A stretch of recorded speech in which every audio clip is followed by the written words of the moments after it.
Today, we're diving into something a wee bit bigger. What it means to build a life worth living after a heart attack.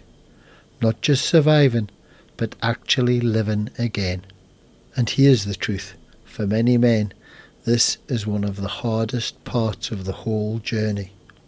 A second chance isn't a lightning bolt. People love the idea of a dramatic second chance, the drama of it all.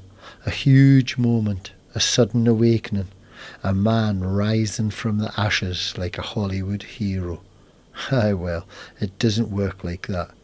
A real second chance is much quieter.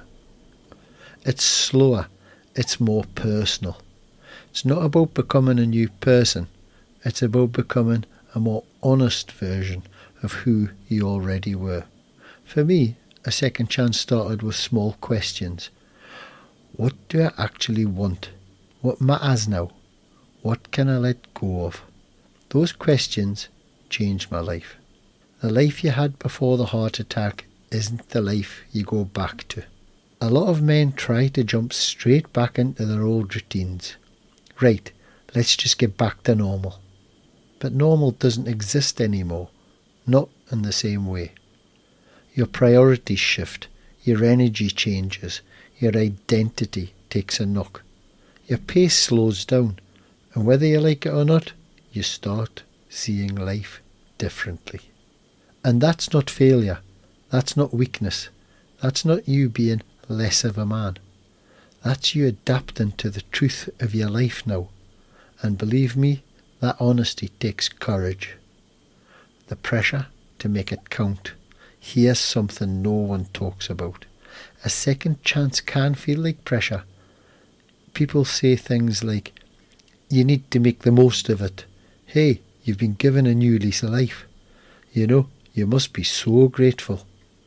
But inside you're thinking, man, I'm still tired. I'm still a little scared. I'm still not sure who I am now. I'm still learning what exactly I've been through.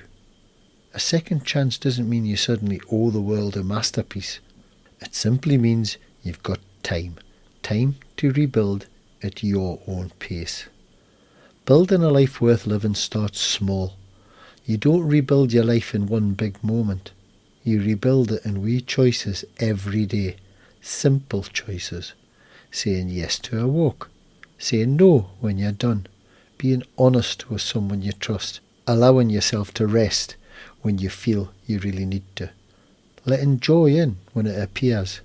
Taking things slow without apologising for it or beating yourself up. These are small things. These are the rebuild. A life worth living isn't loud, it's intentional. What this time it's personal really means. When you face something that could have taken your life, everything becomes a little bit more personal. Your time, your energy, your relationships, your boundaries, your purpose. You stop doing things just because you need to. You stop doing things just because you used to. You stop saying yes out of habit. That's important. You stop pretending to be fine to keep other people comfortable. Your life becomes yours again. Maybe for the first time ever, you start to own it in a different way than before.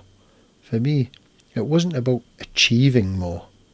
It was more about living more honestly, more quietly, and more intentionally. And that, to me, is a life worth living. And this next chapter is about adapting. You survived the storm. You faced the fear. You've battled the silence. You felt the anger. You've rediscovered joy. You found gratitude in the smallest moments. Now comes the next step. Learning how to live differently and not fight it. Accepting the new you. That's what we're talking about in the next episode. If you're building your life back piece by piece, just know this. There's no right way to do it. There's no wrong way to do it. There's no perfect pace. There's no finish line you have to reach. A life worth living isn't measured in big achievements. It's built in quiet decisions you make every single day. But before you go, if this episode gave you a little moment of clarity or comfort, please share it with someone who might need it. And if you've got a minute, leave a wee review. It helps this podcast reach much more men like us, rebuilding, recovering and finding their way back. This is Stronger After the Storm. I'm Dougie. Thank you for listening, and I'll see you next time.